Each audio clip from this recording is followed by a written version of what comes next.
Vamos lá. Parte 2.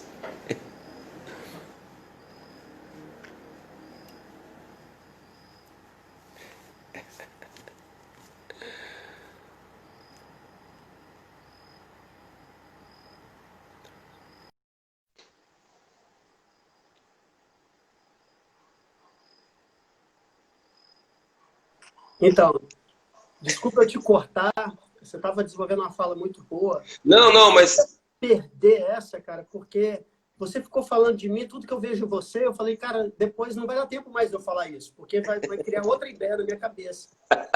Mas é como se eu estivesse falando de você, você estava falando de mim. Eu falei, que Pô, que doido. doido, cara. Mas pode ser que isso que sintonize a gente também, né, cara? Assim, quando você falou aquilo do pegar um pouquinho de cada um, sabe? Um pouco da técnica do Etienne, da malandragem do senhor. Eu faço muito isso, Sapeba. Assim, todas as minhas. Né? E isso tem a ver com a gente tá reconhecendo a potência das pessoas também, né, cara? E eu acho que um lance legal também da gente pensar é condenar menos a escolha alheia, né? Julgar menos, ficar ali como um aprendiz também, né, cara? É, a capoeira é muito boa para isso, né, cara? Ela ensinou a gente meio que na porrada isso aí, mas ela foi um instrumento muito bom, para mim, pelo menos, de virar e falar, cara, isso eu quero, não, isso eu não quero, sabe? Às vezes a gente não sabe o que quer, mas a gente sabe o que não quer. E através do que não quer, você descobre o que você quer, né? Então, mas muito legal, cara. Muito legal você ter feito. Eu, pô, fico lisonjeado e é recíproco. Muito legal. Eu acho isso também. Mas Mas é isso isso aí, aí. Sapeba, eu aprendi na porrada também. Não é uma coisa que, né, a gente aprende ali Aham. E caindo. a gente só deslancha, né? Que você falou, a gente sabe. A maioria das pessoas, se você perguntar para ela o que que ela quer, ela tem dificuldade de responder. Mas se perguntar para ela o que ela não quer, ela tem facilidade. E... Mas a gente só deslancha mesmo quando a gente descobre o que a gente quer. Yeah. Né? Enquanto a gente está só se afastando do que a gente não quer, a gente está olhando para aquilo que a gente não quer. E isso é uma forma muito negativa de levar a vida, né? Porque aquilo fica pesando em você. Mas quando você olha para o que você não quer, descobre tudo que você não quer e fala, poxa, o que eu quero é isso, e muda o olhar, e aí deslancha. Eu senti muito isso na minha vida, assim. Como que, como eu falei, eu trouxe um monte de coisas do meu pai, por exemplo, de que eu quero para minha vida. E tem um monte de coisa que eu não quero. Mas enquanto eu ficava olhando para aquele monte de coisa que eu não queria no meu pai, e não perdoava, e não compreendia, e não respeitava ele ser assim, quem estava infeliz era eu. Porque aquilo me machucava, independente da vontade dele de me machucar ou não. Né? Mas a partir do momento que eu passo a respeitar aquilo, entender que aquilo eu não quero, e o que eu quero é isso, eu não preciso mais olhar e eu passo a amá-lo do jeito que ele é. Isso, a partir daí, eu comecei a compreender meu mestre, passei a compreender meu pai, a minha mãe, e poder ser eu, Sapeba, trazendo as coisas que eles têm de bom, mas olhando para o que eu quero. Né? Eu não quero ser igual a ninguém, nunca nem passou isso pela minha cabeça. E tem gente que eu acho que se eu quisesse eu nunca ia conseguir ser, porque, como você falou, nós somos especiais, somos únicos. Não existe ninguém, nunca mais vai existir, entre milhares de pessoas que já existiram e existirão nesse planeta iguais a gente. Então, não tem porquê né, a gente deixar de ser especial, mesmo no grão de areia que nós somos. Porque a gente não é nada, né? A gente é uma chama de uma vela. É, e morre. É de uma hora para outra. É inesperado. E a gente achar que é. A gente só é especial pelo fato de a gente ser único. Né? Eu penso assim. Mas nada mais do que isso. Fora isso, a gente é só um aprendiz. Posso te fazer a segunda pergunta? Só se antes você ou recitar alguma coisa ou cantar alguma coisa. Pois é, cara. Olhando assim, um monte de coisa que eu também não quero em mim, não é nos outros não, né? Eu não quero em mim, porque tem um monte de coisa em mim também que eu não gostaria de ter. E aí a gente cria um monte de problema na cabeça da gente, né? E às vezes a gente pensa que é melhor do que o outro, e a gente vai ver que a gente às vezes tem muita coisa para resolver. e não quer resolver porque não quer olhar para si, né? Prefere olhar para o outro. E nesse momento atual agora, eu entendo que a gente precisa olhar para si, porque se a gente se ajudar, a gente consegue ajudar o outro. A gente não consegue ajudar ninguém se a gente não se ajudar primeiro. E se ajudar primeiro, nesse caso, parece ser egoísta, mas não é. Se ajudar primeiro não é egoísta, porque eu estou me ajudando para poder te ajudar. Então, o objetivo final é o outro, não sou eu. Aí muita gente pensa, pô, o cara só pensa nele. Não, eu não penso em mim, eu estou pensando no outro. Por isso que eu estou fazendo por mim primeiro. É isso aí. Porque se eu ficar bem, eu consigo fazer pelo outro. E aí, pensando nessas questões, na verdade, pensando nessas questões agora, porque quando eu fiz a letra, eu não pensei em nada, ela simplesmente saiu, né, como a gente já falou antes. Mas hoje eu sinto que isso tem a ver com essa... Foi há pouco tempo que eu estava de madrugada aqui, sem sono, e, na verdade, eu nem escrevi, não. Eu cantei, gravei para não perder. Normalmente, as músicas que eu faço não são escritas. Eu simplesmente, do nada, venho cantarolando algo, aí eu gravo no celular ou em qualquer coisa, depois eu... E saiu algo assim, meio que com influência titânica também, do Titãs. Que o Titãs tem uma música que fala problema todo mundo tem, quem não tem, problema não é ninguém. Já ouviu essa música? Essa é de que disco esse? Essa eu não conheço, não.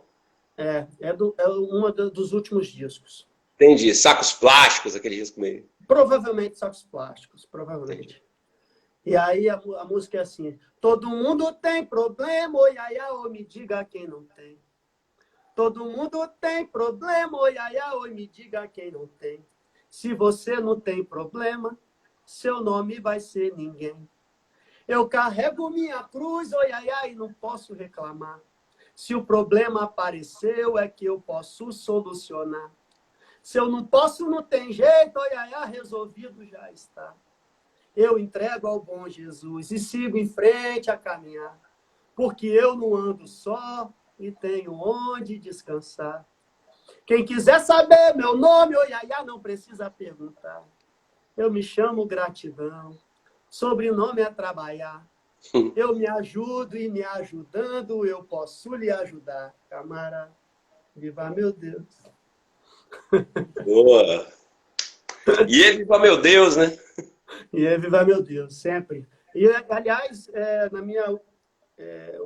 numa das coisas que eu percebi mexendo nos CDs, né, do Macaco, dos Símios, você sempre, nos seus agradecimentos, você começa com Deus. Mesmo com todos os seus pensamentos místicos, você coloca, agradeço a Deus, né? Então, vou pegar um deles aqui que dê para ler rápido. Esse aqui, por exemplo. Agradecimentos. Deus, toda a minha família, que sempre me apoiou, minha filha Elis, e aí você segue. Né? E aí eu vi isso em outros CDs também. E independente de todo esse seu pensamento místico, que eu sei que você gosta, né, de deixar essa mente aberta para tudo, mas eu sinto que se você escreve e coloca Deus em primeiro lugar, é porque ele está em primeiro lugar. E independente de qualquer crença, tem algo superior que rege, né, que te entrega a carta.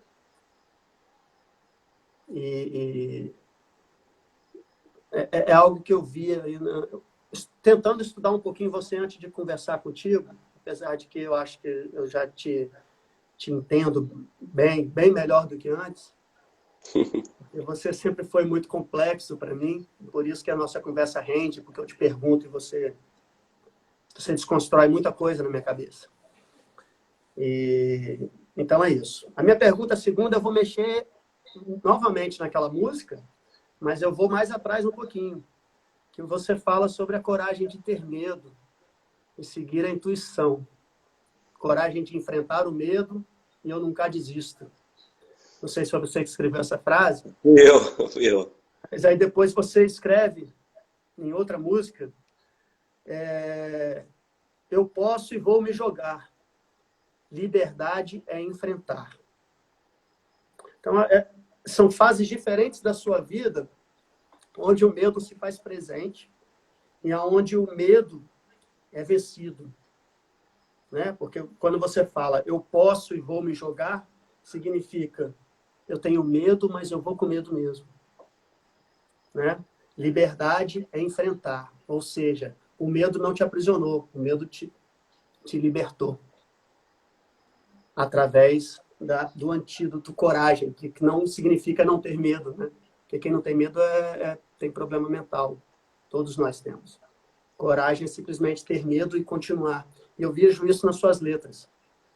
Então, eu queria saber, assim, se você puder me responder um pouquinho dos seus medos. E até quando e onde esses medos te libertam e até quando e onde esses medos te aprisionam. Rapaz, eu tenho medo de não sentir medo, cara. Eu também. Sapeba, muita coisa aí que você falou que eu vou tentar ver se eu consigo, né, muita coisa, né? Você costura aí muita coisa. Primeiro eu queria falar de Deus, cara. Porque eu acho que ele é bem central para eu poder chegar nessa história do medo, assim, sabe? Eu tenho uma relação muito primária com a minha vida, e é engraçado que eu tenho isso desde muito cedo, cara. Então eu não sei nem dizer onde começou isso, não. Mas, por exemplo, quando o Capixaba falava pra gente abaixar no pé do berimbau, eu lembro dele ensinando que tinha que abaixar no pé do berimbau, e ele falando que ali você faria, cada um reza para quem quiser, para sua prece, não sei o quê. Eu notava, cara, que quando eu ia abaixar no pé do berimbau, o que vinha na minha cabeça naquele momento era assim, eu sou um instrumento seu, cara, que aconteça o melhor, assim. Eu sou só um instrumento. O que tiver que ser, sabe, eu vou com respeito, eu vou com... Independente dos meus sentimentos, do que eu tiver que aprender, eu tô a seu serviço.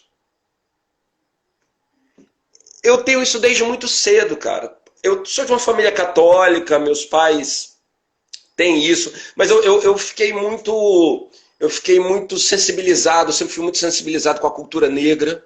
Foi uma coisa que me sensibilizou muito, né? A capoeira me ajudou muito nisso. Eu tive namoradas que uma hora uma era maranata, a outra era espírita, a outra... Eu frequentei isso tudo. Eu tive uma fase da minha vida que eu tomei santo daime durante um tempo. E não importa o que eu fiz para encontrar Deus, sempre batia nesse lugar de eu ser instrumento dele. Independente. Então, o mesmo lugar que eu me vi com 12 anos de idade, 10 anos de idade abaixando no pé do berimbau, foi o lugar que eu me vi com 20, 25, 30. É um negócio... E eu tenho uma relação também com o tempo, que é legal esclarecer isso, que eu não acredito que o tempo é essa memória passado, presente e futuro. Eu não acredito nisso. Entendeu? Eu acredito no tempo espiral. Tá tudo acontecendo. Aquele papo que a gente bateu em Camburi aquela vez em 1900, ele tá lá acontecendo. Ele não para de acontecer. Eu vi uma live do Etienne com a Ari, cara. Eu quase caí para trás nessa época, porque quem me batizou foi a Ari, cara. Eu vi que você escreveu lá.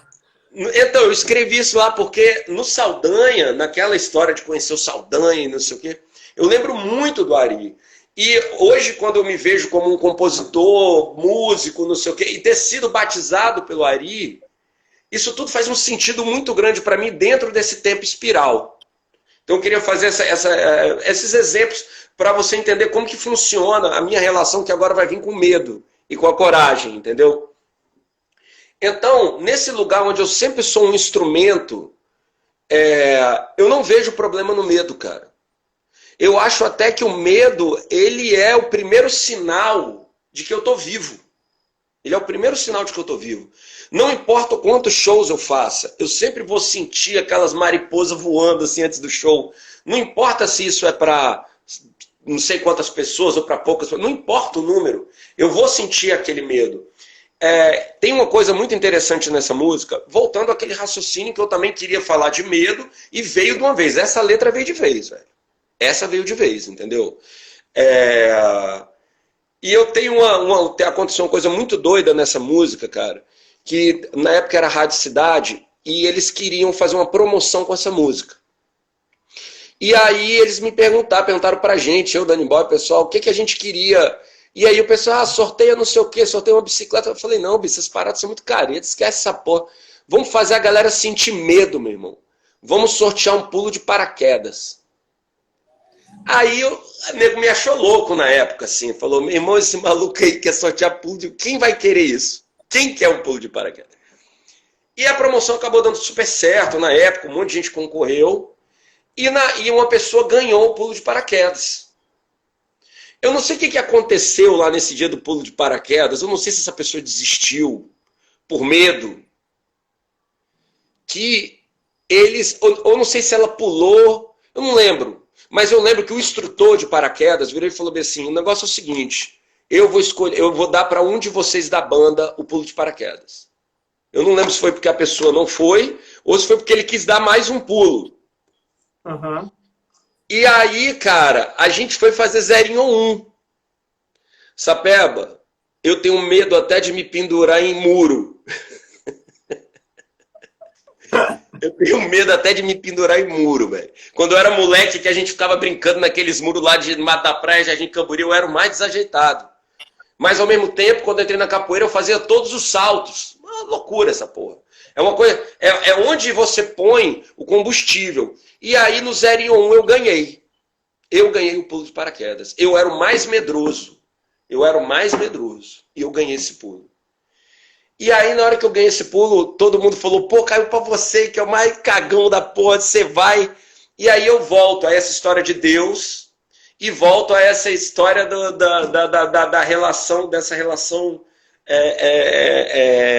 de que a gente tem que estar pronto pro que é pra gente, cara. Se caiu pra mim, é pra mim. Então, Deus só dá o desafio do tamanho de quem consegue suportar esse desafio, cara. E eu tenho algumas histórias na minha vida muito, muito difíceis, muito trágicas. A minha avó, ela falece nos meus braços. Eu já vi uma criança cair do 9º andar lá em Vila Velha. Eu que peguei essa criança. Eu sou sobrevivente de um acidente, onde eu estava num ônibus com 44 pessoas, só 3 saíram sem nada, eu sou um dos 3. Eu tenho uma relação meio maluca com isso aí, que nessas horas desse tempo espiral, quando eu passei por esse acidente, que eu estava com medo pra caramba, eu sempre estava nesse lugar de me sentir instrumento de alguma coisa. Eu nunca abandonei esse lugar, entendeu? Então, nesse dia do salto de paraquedas, cara, eu lembro que na hora que eu fui subindo, eu tava desfalecido, velho. Eu falei, eu vou desistir, cara. Eu vou desistir. Aí o instrutor falou, não, rapaz, você vai desistir, porra, que nós já estamos voando. E os caras, vendo que eu tava com muito medo, eles começaram a me zoar. Rapaz, nós estamos com um problema aqui no nosso GPS, hein? Qualquer problema, se você cair em terra vermelha, na época era ali na Barra do Jucu. Não é? E eles foram me pondo cada vez mais medo. Mas tem algum processo de transmutação que esse medo me dá um conforto, cara. O desafio, ele me dá um conforto. Aquela adrenalina que eu sentia na hora de entrar na roda de capoeira para jogar com o Rafael, por exemplo, que era difícil jogar com aquele bicho pra caramba. Mas aquela adrenalina... Você tá ligado, né? Quando ele faz aquele balanço pra frente que vinha o... Deita no chão.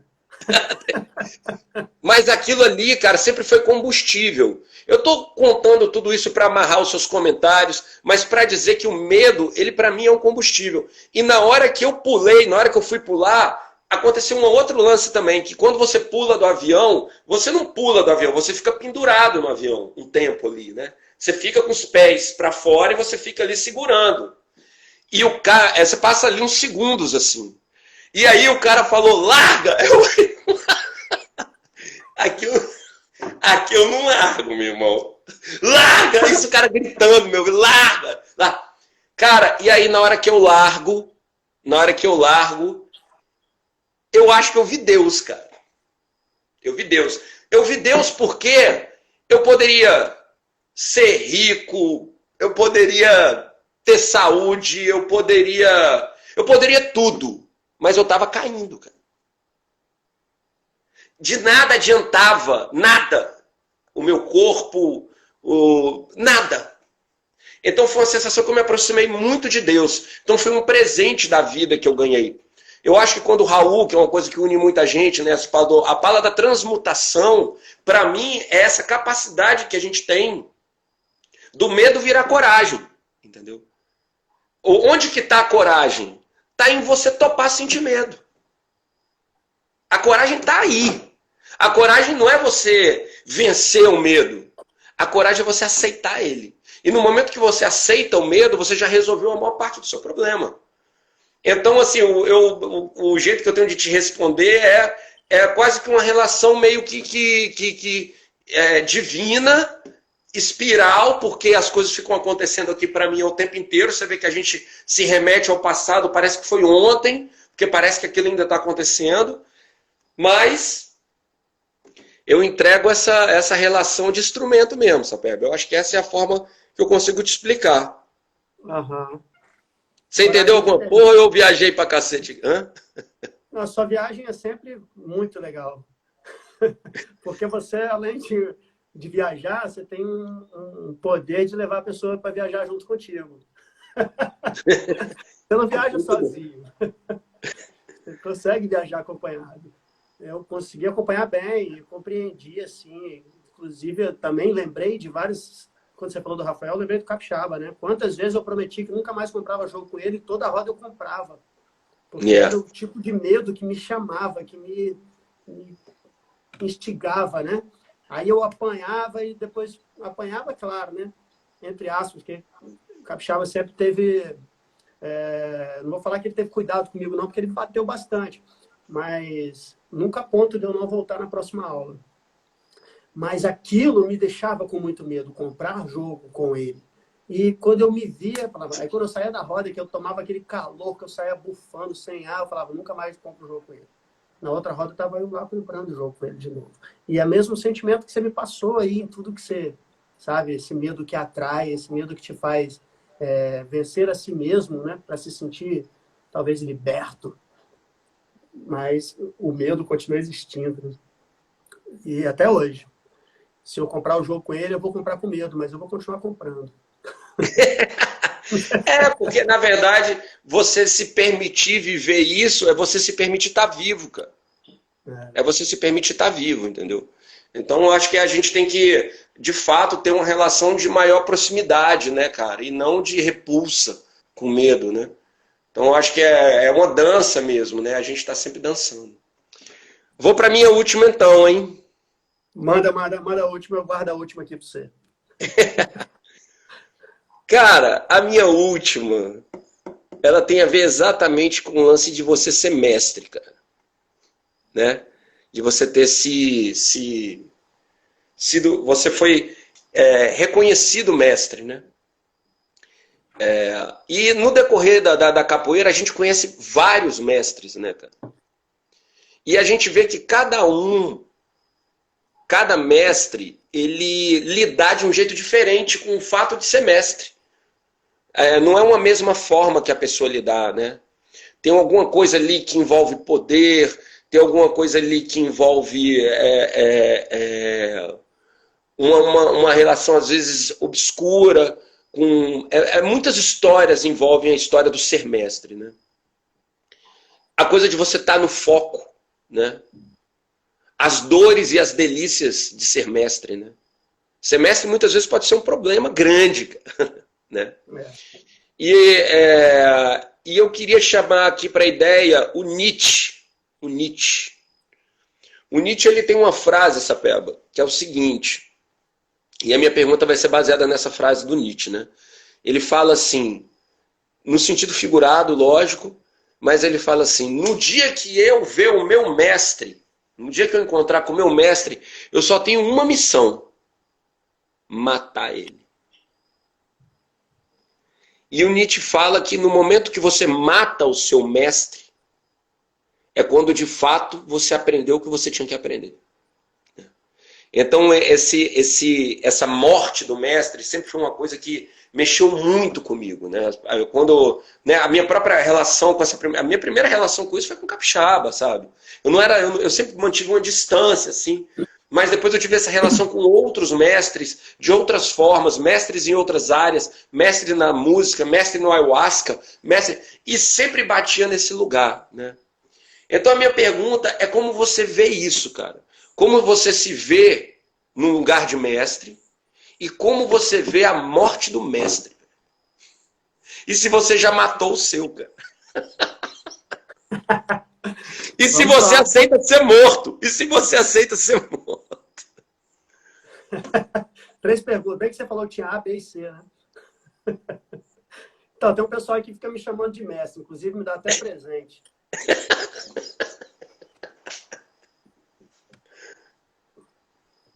Tá E aí, escrito mestre aí? Tá escrito.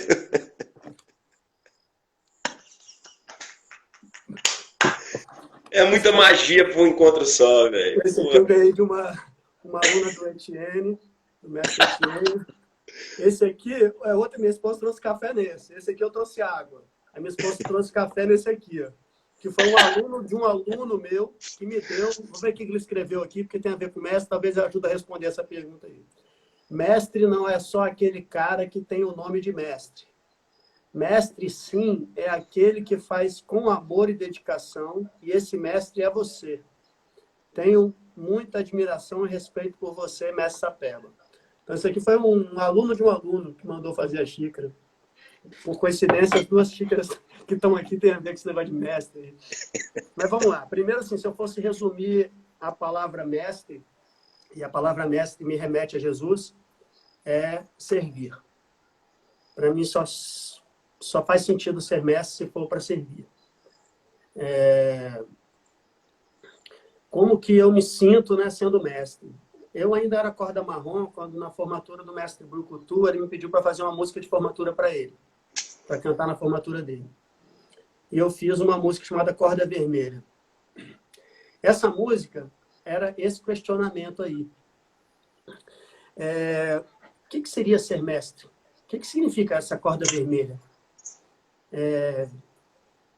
Cara, o que tem dentro de mim que faz eu, talvez um dia, me tornar isso, um chamado de mestre ou um corda vermelha?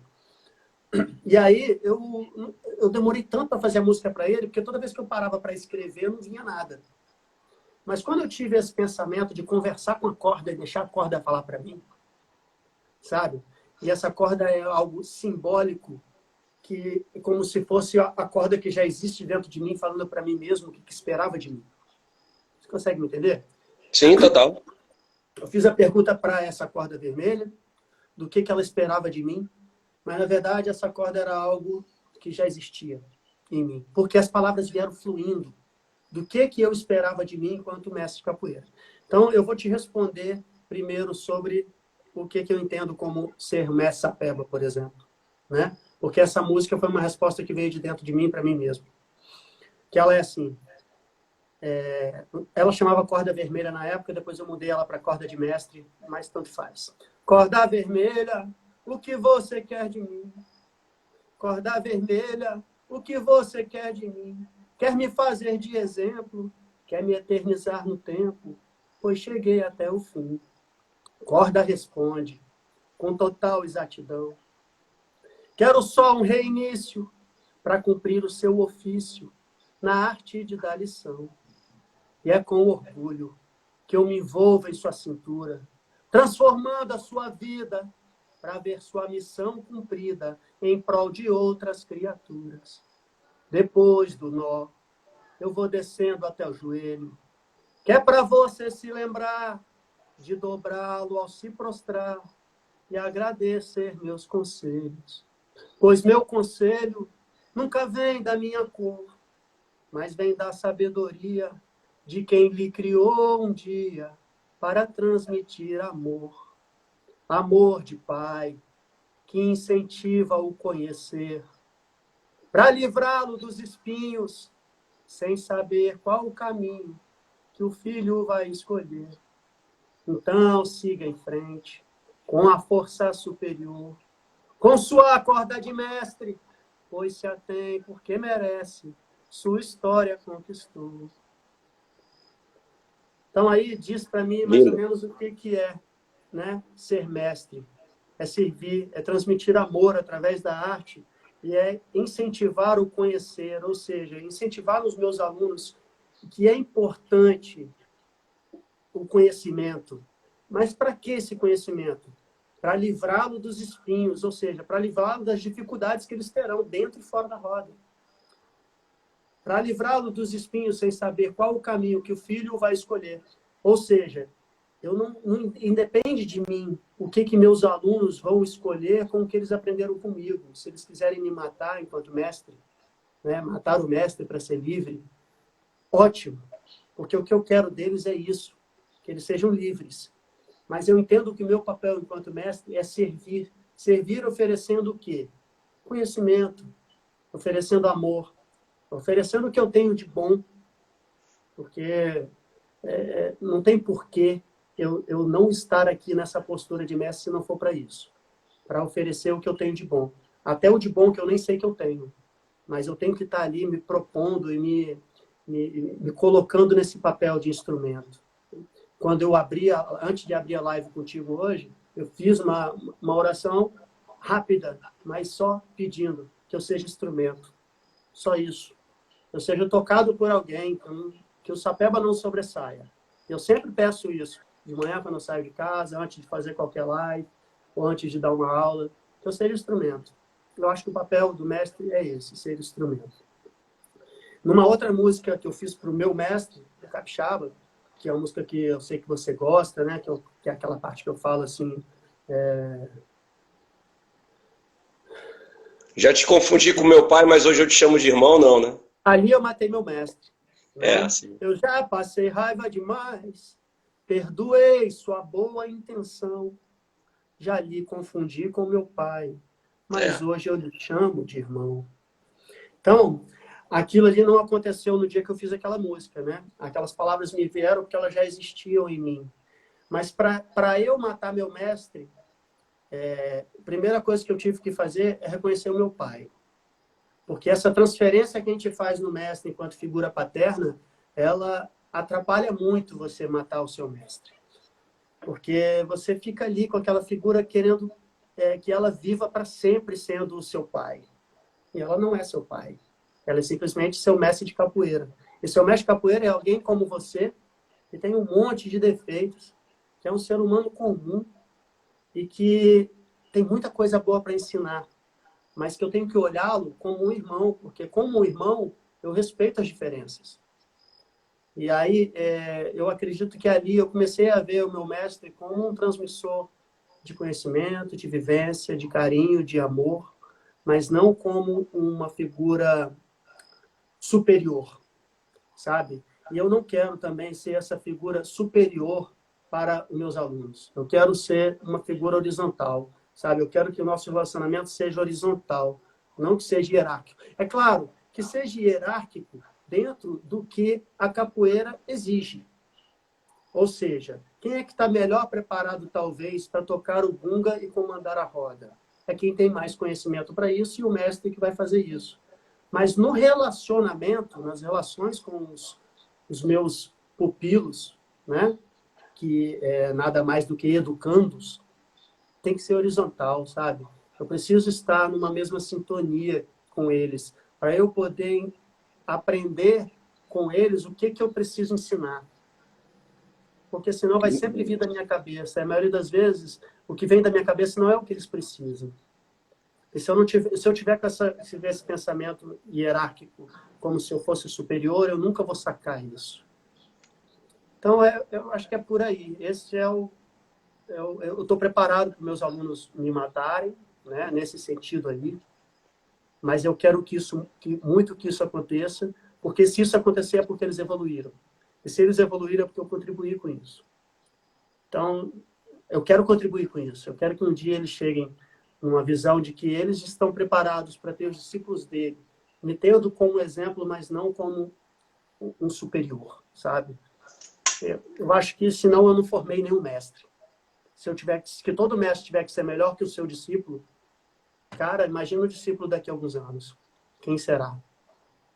Ninguém. Muito bom. Né?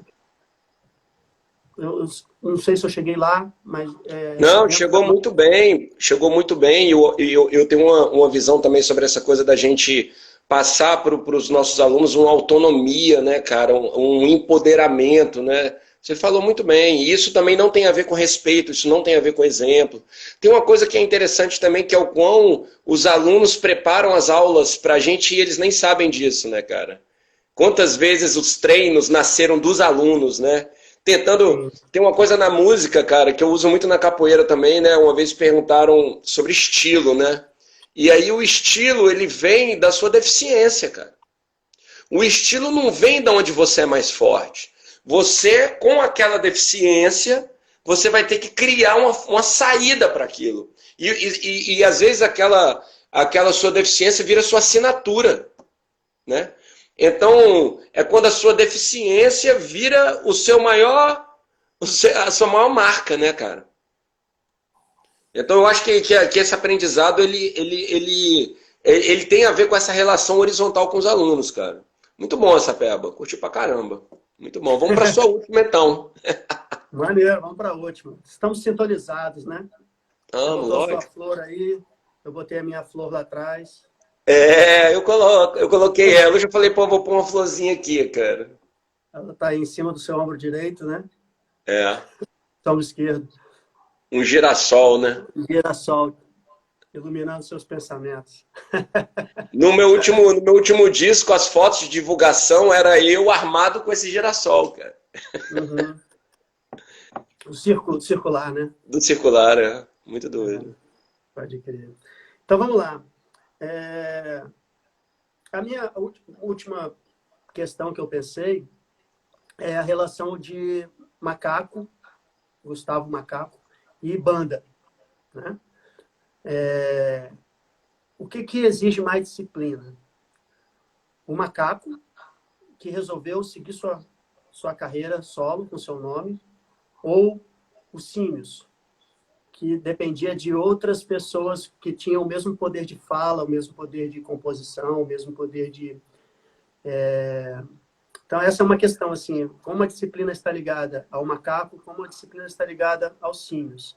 Se você acredita que a carreira solo te libertou de certas coisas, ou se ela aumenta a sua autocobrança, e de certa forma isso diminui um pouquinho a sua liberdade. Eita, muito bom. Né? Entendi. Cara, eu tenho uma coisa, eu nunca tive dificuldade de trabalhar em grupo, sabe, Sapelo? Nunca tive dificuldade. É uma coisa que eu tinha facilidade de trabalhar em grupo. Desde os grupos da escola, eu sempre trabalhei em grupo. Sempre trabalhei em grupo. Mas eu acho que eu herdei um lance do meu pai. Meu pai é um gestor, né, cara? Ele é um cara que ele... Meu pai é um, sei lá, um mapeador de potência. Ele conversa com você, ele já sabe qual é a sua potência, sabe? E eu tenho um pouco isso. Eu reconheço isso em mim. Uma vez perguntaram para o Luciano Huck qual era o segredo de sucesso dele, né? Eu nunca vou esquecer dessa entrevista. Eu nem curto assim o Luciano Huck, não, mas eu gosto de aprender com todo mundo, assim, não é uma figura que eu me baseei. Mas uma vez eu peguei uma entrevista e achei uma parada muito legal do que ele falou. E aí ele falou que o segredo dele era colocar para perto dele pessoas que tinham coisas que ele não tinha. Essa era a noção de trabalho de grupo dele. Vai ficar perto dele quem tem o que ele não tem, cara. Então, para você, e isso para mim foi uma informação muito forte, eu me vi muito nela e fiz muito isso. Eu sempre trouxe para perto de mim pessoas que tinham o que eu não tinha. Sei lá, eu era muito bom letrista, mas ainda estava aprendendo com melodia, colei mais nos melodistas. Eu era muito bom não sei o quê, mas ainda estava aprendendo não sei o quê, colei. Eu sempre curti trabalhar essas potências nas pessoas. Então, de fato, estar numa banda nunca foi um problema para mim. Assim, montei o Chamando Raul, o Bloco Black, milhões de coisas eu fiz depois que envolviam as figuras dessa, vamos dizer assim, dessa descentralização do poder, né? O que muitas vezes acontece numa banda, como numa empresa, como num grupo, é que a vida, né, ela vai fazendo as pessoas tomarem decisões e rumos diferentes, entendeu? E eu tenho uma coisa que eu também aprendi na capoeira, cara, que era o seguinte: Isso foi uma lição da capoeira. Que eu aprendi isso treinando com o pé de boi. Um toque que o pé me deu que eu achei muito interessante, assim.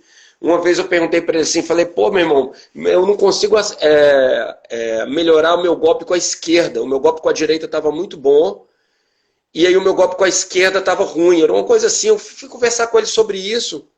E aí ele falou uma parada que eu achei muito interessante. Ele falou assim, cara, você quer melhorar o seu lado bom?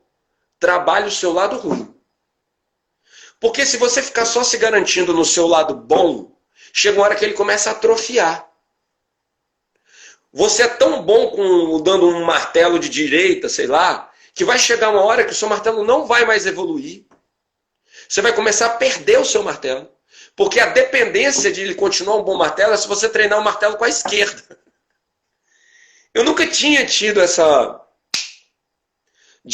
da nossa evolução estar relacionada com o nosso lado ruim.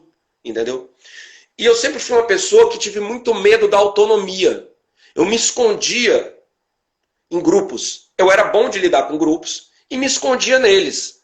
Porque você divide problema, você divide responsabilidade. Quando você não quer fazer uma coisa, você já quer empurrar para o outro. Existe esse lado também. Quando eu vi que a vida virou para mim e falou, se você quiser continuar a música, é sozinho. Não foi porque eu quis, não. Foi a vida. Uhum. Ao contrário do que muita gente pensa, foi a vida. O Danny Boy escolheu um outro rumo, por conta do casamento que ele estava na época, o outro queria um negócio, cada um queria um negócio. Eu falei, mas peraí, eu quero isso aqui, eu tenho que seguir isso aqui. Eu sei que essa é a minha missão. E aí eu descobri que o meu lado ruim era ser sozinho. Eu não sabia ficar sozinho. E aí eu estou fazendo essa comparação com esse papo com o pé, porque ela é uma relação que também tem a ver com medo, com a coragem de ter medo. Eu tive muito medo nesse momento. E eu falei assim, rapaz, eu vou ter que fazer tudo. Tocar, cantar, divulgar, arrumar dinheiro, show, tudo eu, só. Como que eu vou fazer isso?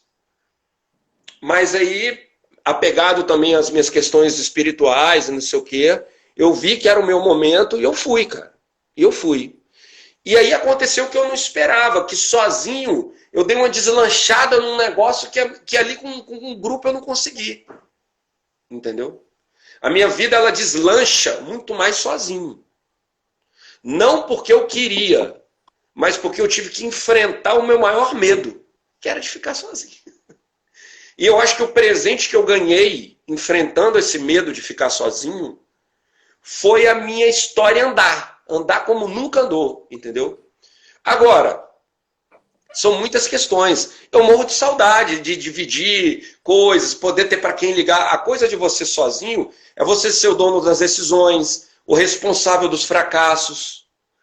Eu nem curto usar a palavra culpa, é uma palavra que eu nem gosto muito, mas responsável. Você passa a ser responsável por tudo. Então eu passei a assumir isso de uma forma muito natural, muito visceral, mas era um desafio. E com o passar do tempo, cara, eu continuei como um cara que vê a potência nas pessoas, me cerquei de pessoas que eu achava que tinham, que eu não tinha, mas eu tive uma lição nisso que é muito grande, muito doida essa peba, que é o seguinte, a gente tem que saber qual é o nosso lugar e não dar para o outro um lugar que às vezes não é do outro. Você queria muito... por exemplo, você ser sócio de um lugar, de um negócio, de uma banda, de um sonho, é você assumir tudo que aquilo... Nem todo mundo quer isso. Às vezes a pessoa só quer... Igual aquela pessoa que só quer ir treinar e quer ir para casa, não quer viver aquele... Então você tem que respeitar as pessoas que você se relaciona, as decisões delas, e você não pode estar rendido a elas. Isso foi uma lição que a minha carreira solo me deu. Entendeu? No dia que eu me empoderei e fiquei sozinho, foi quando eu mais fiquei junto de todo mundo. E no dia que eu estava junto das pessoas, eu estava sozinho, cara. Show de bola. Show de bola. Cara, isso é muito bom, porque isso liga a minha história de capoeira, né? Que hoje eu não estou num grupo de capoeira, né? E na época que eu estava sem grupo e sem Porque esse negócio de Sapeba Capoeira foram os alunos que foram desenvolvendo isso. Por mim não existia nada disso. Né? Perguntava que grupo que eu sou. Eu falava, você é aluno do Sapeba, tem grupo. Mas algumas pessoas vinham questionar. Uma vez um mestre, até do grupo Muzenza, veio falar, poxa, você está sozinho, cara. Eu falei, não, estou sem grupo. Sozinho não, cara. É a fase da minha vida que mais tem gente do meu lado é agora. Cara, todo lugar que eu ia, todo mundo me chamando para participar de alguma coisa, para vivenciar algo junto. Isso não acontecia quando eu estava dentro de uma instituição que era gigantesca. Sabe? Nada contra a instituição, não. Foi minha escola e minha base para ser o capoeira que eu sou. Mas eu, enquanto ser humano, enquanto capoeirista, eu hoje me sinto muito mais acompanhado do que quando eu fazia parte de uma banda. Sabe? Perfeito. E, por exemplo, mas e o seu mestre? O meu mestre é meu mestre e continua sendo meu mestre. Queira ele ou não queira, isso também depende dele, porque eu o escolhi como mestre. Não é o mestre que escolhe o aluno, é o aluno que escolhe o mestre. Então, ele é meu mestre. Isso não depende de escola, de bandeira. Mas hoje eu me sinto muito melhor acompanhado pelo fato de eu me permitir ser eu mesmo na caminhada. Que é o que você faz, né? Que é o que você falou, tudo tem a ver assim, com Total. o que eu estou vivendo também. Assim. Sintonia total. Cara, passou tanta gente aí, cara, que eu... A gente acabou. Se você quiser aproveitar para responder, se você quiser, muita gente fica ainda aí, enfim. Mas se você quiser responder, mandar um recado para alguém, já estamos chegando no final. Tem uma pergunta aqui, vou ler primeiro antes de ler alto, porque se for algo que não vai ser edificante, a gente passa.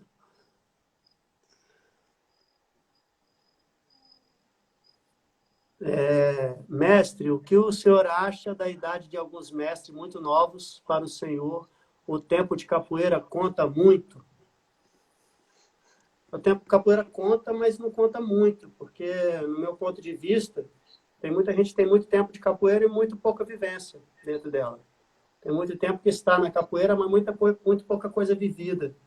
E ninguém melhor para avaliar essa vivência do que o seu próprio mestre. Eu não estou aqui para julgar ninguém que foi formado novo demais, que tem muito essa crítica, né? Pô, fulano que se formou, novo de capoeira, tem pouco tempo. Mas talvez eu não saiba o que ele viveu nesse pouco tempo. Né? O que talvez o transformou para o mestre dele reconhecê-lo como mestre. Então, o que eu não acho interessante é o reconhecimento vindo de pessoas que não conhecem a sua história. E isso aí independe de tempo. Né? Se a pessoa não conhece a sua história, não sabe o que você viveu, não sabe o que você viveu lá no início da sua capoeira, no meio e agora, essa pessoa não está pronta para te reconhecer. Mas tempo, isso é muito relativo. Os mestres antigamente eram, em pouquíssimos anos, eram reconhecidos mestres. Né? Hoje em dia a exigência aumentou, porque a quantidade de conteúdo também aumentou muito. Mas esse padrão hierárquico de tempo, dentro da capoeira, é muito difícil julgar. Tem gente com pouco tempo, menos tempo de capoeira do que eu, que talvez saiba muito mais do que eu sei até aqui. Então, eu acho que tempo não é o principal fator. É um fator, porque sem tempo a pessoa não vai vivenciar. Ela tem que ter um tempo. Mas que tempo é esse? Eu não estou aqui para julgar.